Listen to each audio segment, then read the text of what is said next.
right, Damian, thank you so much for joining us for the Goods & Co. podcast. We are so excited to have you here. You're a bit of a local legend, I believe. You are everywhere, blowing up on Instagram, involved in so many projects within this community. So it is absolutely a pleasure to have you here, my man. Thanks for having me. It's a pleasure. Yeah, great. So the direction we kind of go with this podcast is we want to let the audience and this community know more about the artists in this community and how they got started. I think is a big part of the interesting stories behind some of the artists. So why don't you tell us a bit about yourself and how you came to become a photographer within this community? So for me, I was kind of like really involved with like watching like Jackass or like stunt prank videos, like Super Dave Osborne as a kid, like things Nice. like that. Just kind of like having fun, entertaining friends. And then one Christmas, I just asked my dad for a video camera, and it was like early 2000s, maybe 2000, and he bought me this like 1989 compact VHS thing that was like, it Nice. was garbage. Over but the I shoulder? mean, it was not quite that big, Okay. but it was like the giant tapes, and the battery maybe had 20 minutes on it. Oh, So God. every shot you had to make count. And I ran that thing until I couldn't go anymore. And then kind of got involved at the high school, the Comtech program, and Right. started using their cameras and started to learn how to edit and everything like that. So we would just kind of go around high school and shoot each other doing stupid things. And from there, once I graduated, I actually went back, did the victory lap, but then I did a placement at MHR Media. Oh, And cool. then from all the years of filming, I basically compiled all that footage, and we made a DVD and got distribution, everything like that. So this is like pre-YouTube era. This is, I want to say early 2000s, 2002 or 3. Yeah, wow. And so from there, I just kind of built this online following through forums and stuff like that, MSN Messenger, and the video Throwback. started, yeah, like a long time ago. The video started spreading that way. And yeah, then eventually I went to film school, and kind of from there just got into everything. Yeah. So have you always primarily identified as being a filmmaker, or because you do a lot of straight photography as well? Are you kind of just see yourself as both, or do you feel like you're primarily a filmmaker? Um, I mean, it all started off just like with a video camera, and actually, I was always the one on camera doing the stupid things until people would miss the shot, and then I got fed up and started filming it myself. But I wouldn't say I got into photography until about 2006 when I got my first DSLR. Right. It's like a Canon Rebel, and that's kind of when I started dabbling into it. Nothing serious until maybe about 2010 or 11. Started shooting a lot more, but since the beginning, it was always video, and then after film school, it was more film, and now I kind of just I do both. Nice.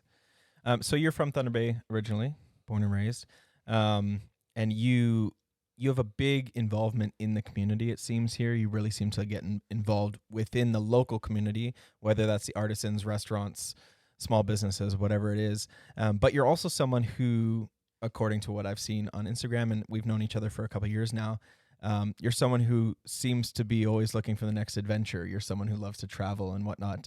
What's your experience been like with filmography and traveling the world? So for me, I did these little like spurts of travel. Maybe started around like 2010, 11 for some shoots. I was fortunate to go to like Morocco and Barbados for this documentary, and kind of got a little taste of it then. And it wasn't until about 2014 when we went on our first big kind of Euro trip, and it just opened my eyes like big time, and I was hooked. So just kind of capturing, the different cultures and the different landscapes that, we're not too familiar with being from Thunder Bay.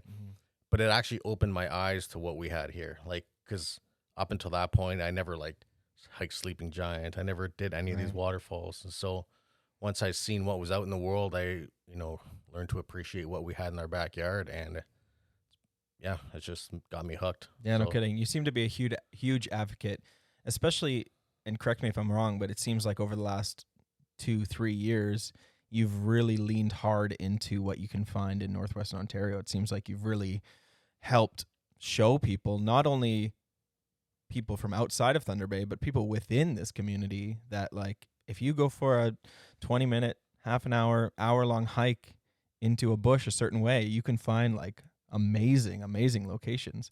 You're someone who likes to shoot a lot of secret locations, secret waterfalls, right? Yeah, so like a personal kind of project for me has been trying to capture as many of the waterfalls around here within, I would say, a 4 hour radius of Thunder Bay. I'm currently up to 50, and most people only kind of know about maybe High Falls or Kakabeka, Yeah.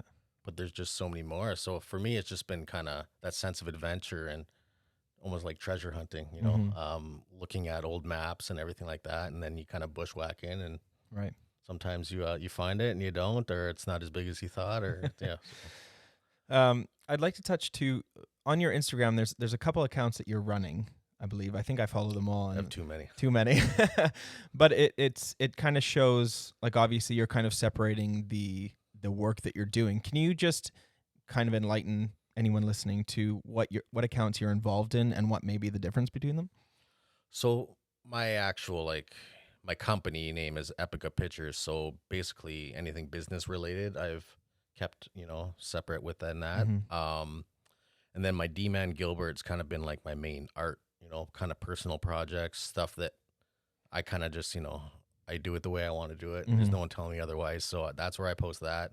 That's like my biggest account. It seems to get the most traction, I find. And then my personal account where it's more of just me doing random things, eating food, going on adventures, bugging the wife, that's on the Bay of Thunder account. So that's kind of like the free for all and kind of a little bit of everything Yeah. there. Nice, nice. How is your obviously this last year has been crazy and different. What's your experience been like over the last year of having COVID? Has it hindered you in any kind of way? Has it maybe bolstered you in a couple different ways? What's your experience been like over the last year? So initially when it first had happened, because everything was so kind of, the unknown, so I was shut down like everyone else. And then it was just kind of like, okay, what do I do? What's next? Mm-hmm. Fortunate for me, I wasn't like a guy that really shot weddings or anything like that, or the odd events. I do, but so I wasn't really like hit with that market. Um, but then other things kind of kicked in, like real estate. I've been getting into more real estate, so that market's been insane. So I've been shooting a lot of real estate, and then I kind of fortunate because of the pandemic. There was this television series that was looking for some shots up here, and they didn't want to be sending people back and forth, from Toronto or All right. Vancouver. So it kind of lucked out in my favor that I was capable to do the shots that they wanted, and I just built a good rapport with the production, and now I've been working on that since September, and should be going till July. So I've That's been amazing. really busy, Yeah. considering, and it's unfortunate there's so many people that can't be working right now because of the restrictions, but for me, yeah, I've been fortunate, and No kidding. Yeah, that's awesome. It's really having to be to adapt and pivot as much as you can, and that's awesome that that opportunity showed up for you that way. Um, as I mentioned before, you're someone who's very involved in the community of Thunder Bay. How I'd like you to talk on that a little bit because a lot of the guests that we have on talk about how the art scene and the community within this city and Northwestern Ontario is kind of like nothing else you see, especially in big cities or whatnot. You having been someone who's traveled and experienced quite a lot, what's your opinion on the artist community within this town? I believe like the talent within this community is, it's on par with any other place, really. I mean, you're someone that's traveled a lot and you've worked with, talent on all various levels as well. So I'm sure you can attest to that, that there's so many, there's so many hidden gems in Thunder Bay. And I think now with the way the internet and social media that we're able to see a lot more of this hidden talent that, years before you had to be in Toronto or New York or LA to get this exposure. But there's people literally just in their room, like, it's just Mm-hmm. crazy with TikTok and Instagram that the world's your audience now. And with Thunder Bay, like, I think with us being so isolated that the creativity has always kind of been an outlet for a lot of them. And the music scene has always been next level here in Thunder Bay. Yeah. so many actors that have come out of Thunder Bay, and then you got the athletes, and then you got all the different artisans, and then you got all these different food makers, and just like there's so many different hidden talents, and it's all coming from here, and just the way the internet's now allowed us to share it all. It's not you're not just contained, or you don't have to move to a big city. Like, who would have known that Heartbeat could build an operation that they've not done out of Yeah. just like a small little kitchen initially, and then They've gone global. yeah, That's insane. And you're totally right. It's the turn of the century with the internet coming in and really making the world so much smaller and more accessible. But I like what you said about people on this podcast have talked or touched at least on the fact that Thunder Bay is isolated, so it creates a certain kind of community. But it's interesting you say because everyone's isolated, they need to figure out something to do or an outlet, some sort of creative outlet. And it's totally right. I remember growing up in this town and just, I don't want to say being bored, but as you're a kid, you may not realize the potential the city has. So you feel limited, and then you're kind of forced to explore in a different way, a creative way or whatever. And I think that you're right. It might help build some different kind of creatives within this town, which is amazing. People coming out of here is crazy. and like and also like in the last few years, I've noticed like a lot of people have moved back and given back into Thunder Bay. They've did their 5-10 years outside of Thunder Bay, and they're bringing those experiences back. I'm like, okay, we can open this up here, and so the culinary scene's insane now. Oh yeah, it's amazing. Like 10 years ago, it was maybe the Keg or something crazy like that. Like that was your high end eating. But now No offense to the Keg. yeah, They got great food. but you just got so much good and culture too. Like we're so multicultural now. We're getting all these different culinary experiences that we've never been never had before. So we're fortunate, and I think it's just only going to grow. Like the potential with this city, we've always been a few years behind everywhere else, and I think there's just an untapped potential with this. No, I've definitely seen that too. I've been out of the city for quite a while and coming back now. Like you said, I think a lot of people are moving back and bringing what they're seeing out in the world back to the city, and really everyone's, as a community, raising the bar in Thunder Bay, and that's amazing. There's so many amazing things coming.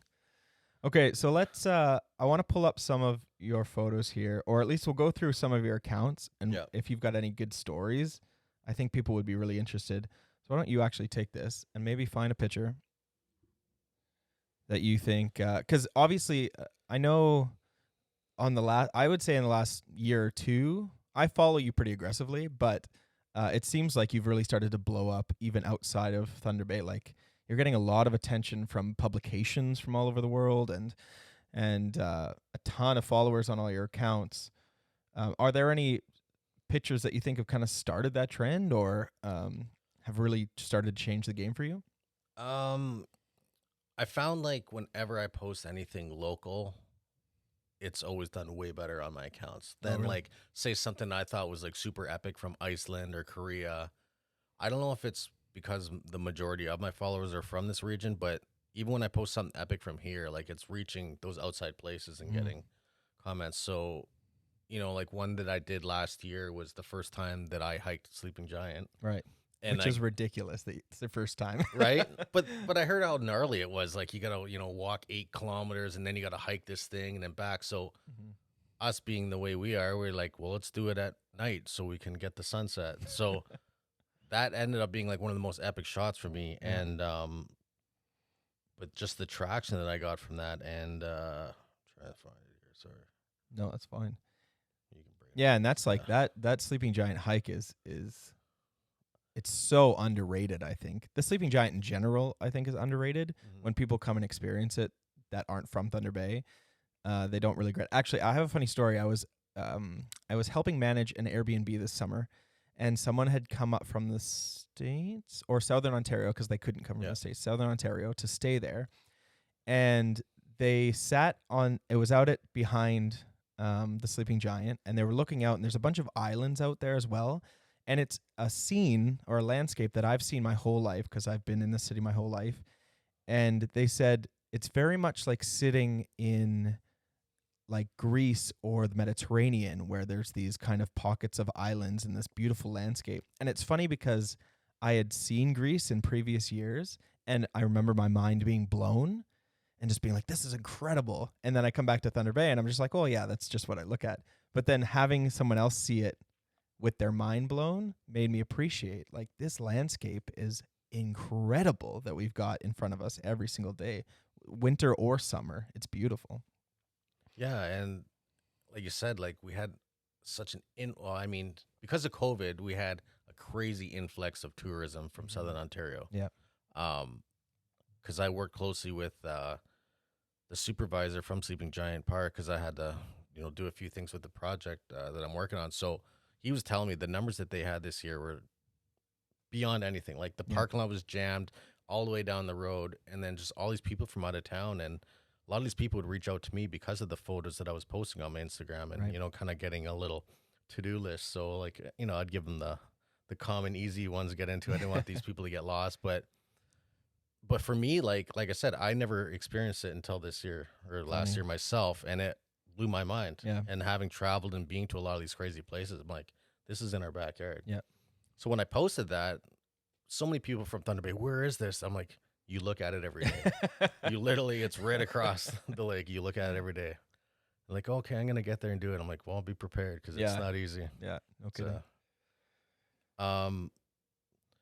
So lately, I've been kind of getting more into the aerial photography, like drone stuff. And so you're getting different perspectives of these everyday locations that we see, but you're shooting at a different, angle and altitude. So it's just giving it a whole different perspective. And that's kind of been my favorite thing to shoot. You put someone in there as a perspective point, right? Like make them look, so small. Yeah. But it kind of just shows how vast it is here. And definitely. And when you bring up like traveling in other places, like my wife's from Korea, and going there, a simple hike, like going to literally from the parking lot to Kakabeka Falls. What's that, like 1 minute, right? Maybe, yeah.